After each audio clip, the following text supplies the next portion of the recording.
G'day, punters. Welcome back to the Punters Academy. This week, of course, we're going to highlight some of the races from Eagle Farm. We've got Jason as a party and John Walter joining us as usual. G'day, boys. G'day, boys. John Walter, the master. Didn't you use the M word on Hueto last week? Each way, though, a bit weak, but it worked out well. M word on a $15 winner beating $1.20 pot, mate. I couldn't find a Hueto background for you like I could with Mr. Brightside. I didn't know what it was. So, I see you found the background from your head on Sunday morning. Is that the background you? Yeah, it was no good. No good. Sunday. No good. Now, Saturday was a good day. I wish it would repeat more often. Well done, mate. Indeed. So we're going to mainly focus on races 6, 8 and 9. So we've got the Magic Millions National Classic, which used to be the registered Glen Logan Park Stakes, was a Group 3 now, no longer a black type race, but still worth $500,000. And we've also got the Group 2 Moreton Cup and the Queensland Oaks, of course. We are going to touch on race 3, though. First of all, it's an interesting race because it brings up a horse that's probably going to be a short price favourite here that, John, you and I sort of talked about, and we mentioned that the horse had been previously very much flattered by the late sectionals in political debate. So what's our market for that race? Have a look, share, that'd be nice. You should be set up better than this, shouldn't I? Bang, bang. So political debate, as you said, sort of might be a bit polarising. It'll be interesting to see what the market does. Does draw a nice gate in James McDonald, so I'm sure that'll probably keep it nice and short. $1.95. Sharp and Smarto from New Zealand, $7.50. West of Africa, $7.50. $11 Liberty Steps, 14 Ringmaster, 15 Sandpaper.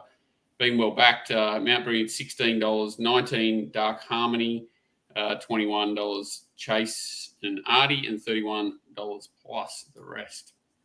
In terms of rail, we've got a 2 metre rail, which typically Eagle Farm, even on a dry track, I should say, probably the inside couple of lanes may not be the place to be. So maybe lane 3 out would be the best place in terms of going. Rails and run might be okay for the fence, but we'll wait and see how it is on the day. What do you think here, John?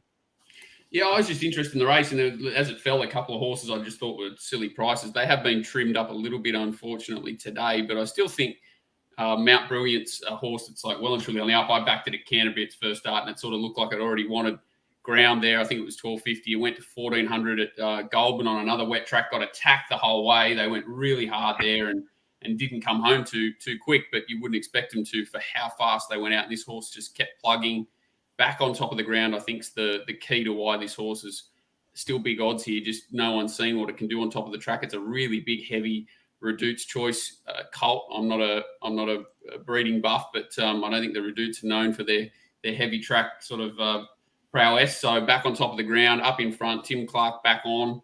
I think it'll run well at odds. And I thought the other horse that was big odds was Dark Harmony that ran in Sydney last start. It wouldn't have beaten the winner, Madame Pommery, but should have finished much closer to it there. Just a bit of a funny ride in the straight. And yeah, I think that form, I'd be backing Madame Pommery to win this race, pretty happily. So I'm happy to be on it to around the $20 mark. That was my angle on the race. The favourite can win, mate, but I just think it's just incredibly short. I love, like Paul, we talked about sort of getting against these horses that are never in the race, close off in slow sections, never look like troubling the winner, and then even though it finds probably an easier race, happy to oppose it at the price. Yeah, look, it was definitely the flashing light run, and to the eye, it was a great run, no doubt, and obviously gets the services of J Mac taking over from William Pike. Look, I do have the horse favourite, but I've got it marked significantly longer than the current market expectation, and I think those two horses you mentioned, John, Dark Harmony and Mount Brilliant. Mount Brilliant probably might even lead this field, I'd say, and Dark Harmony should be able to settle in the first 4 or 5 without any issue. I think they're definitely over the odds, and even a horse like Liberty Steps isn't hopeless as well on the quick back up here.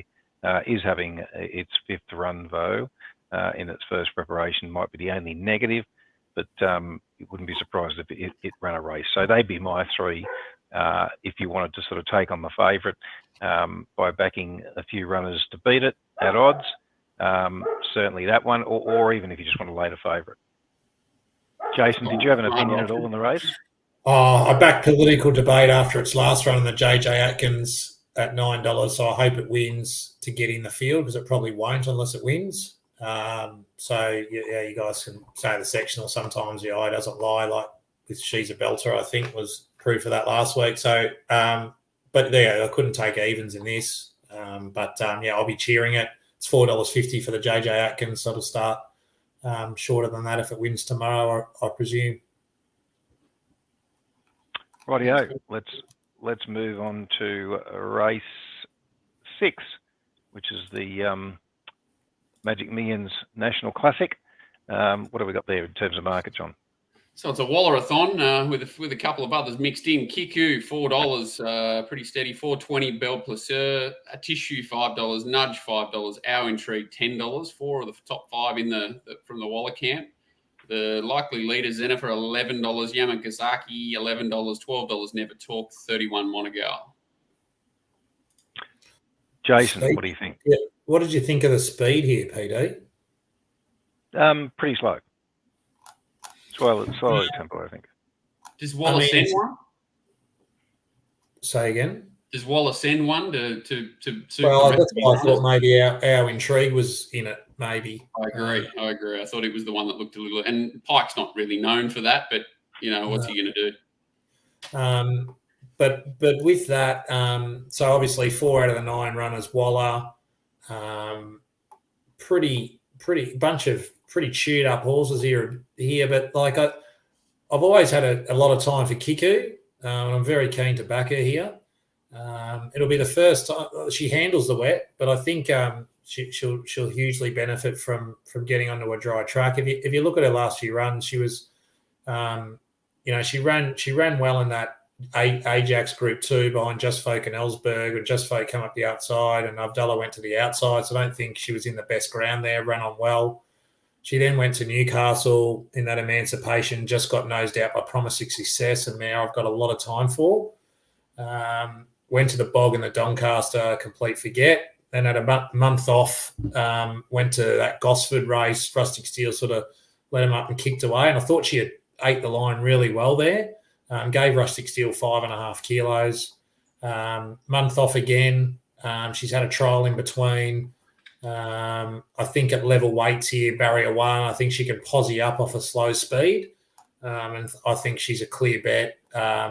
Probably the only other horse I could back in the race is maybe a Tissue.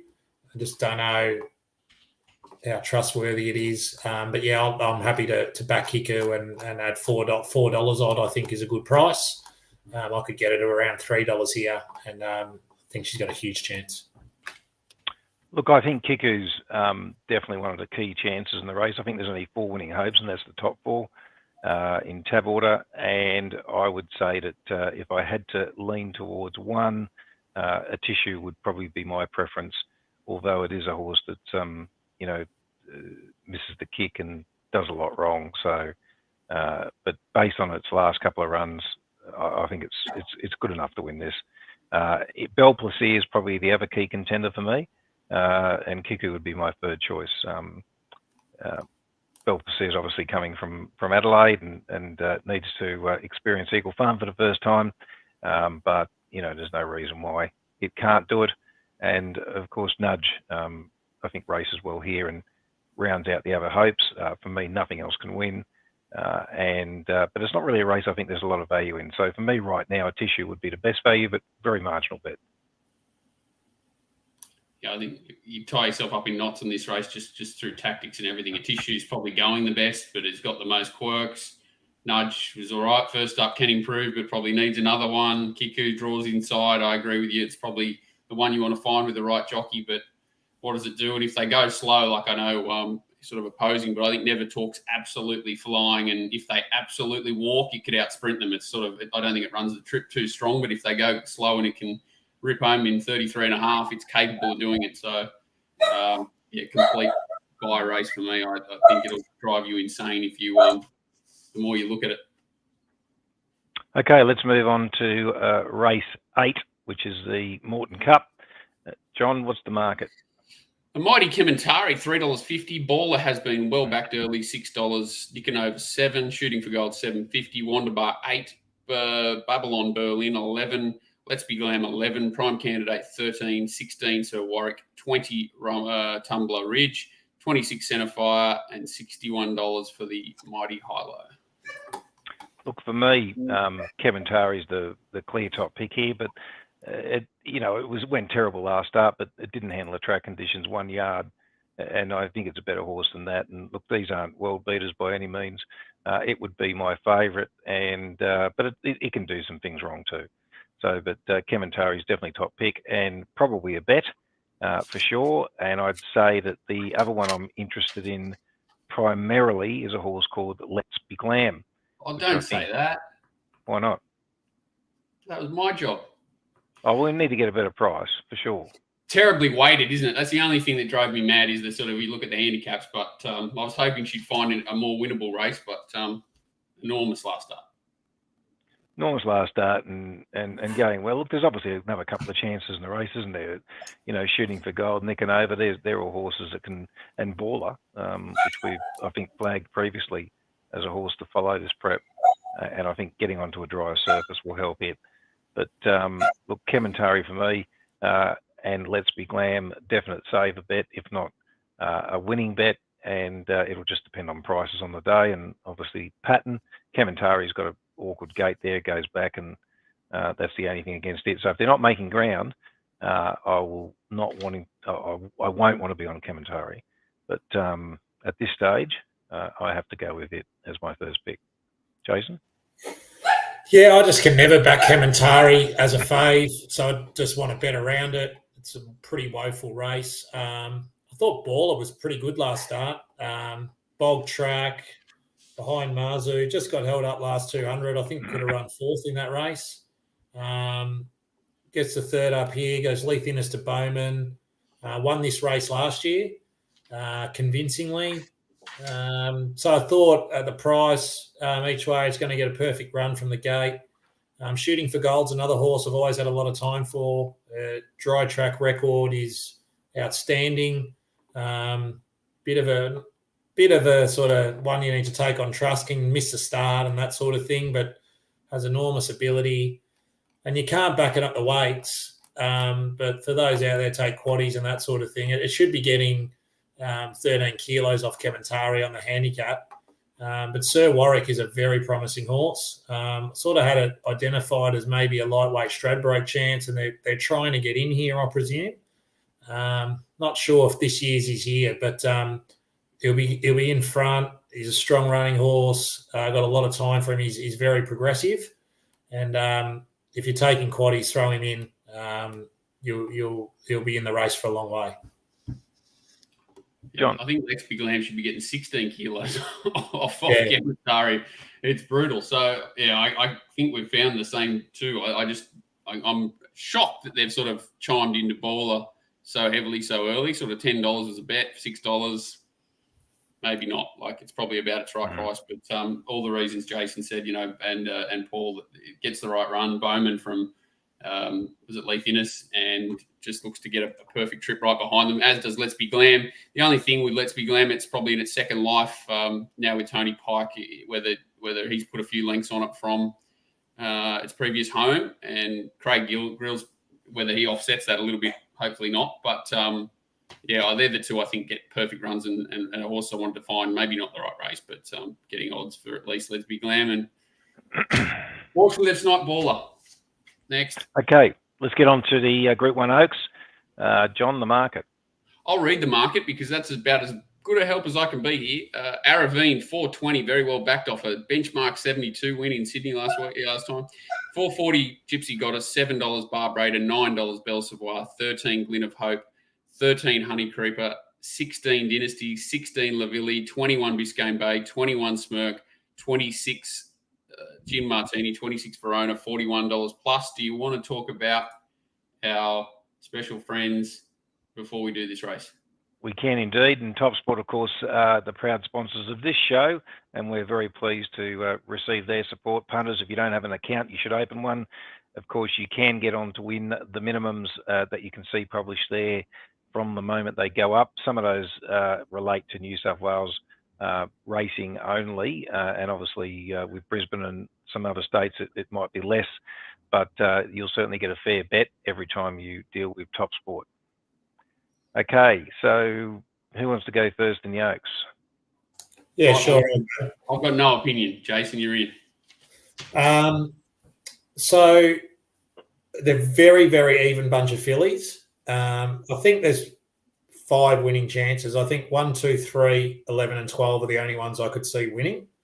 The key lead, I think they've got different forms. So Glyn of Hope's coming straight out of that Australasian Oaks win.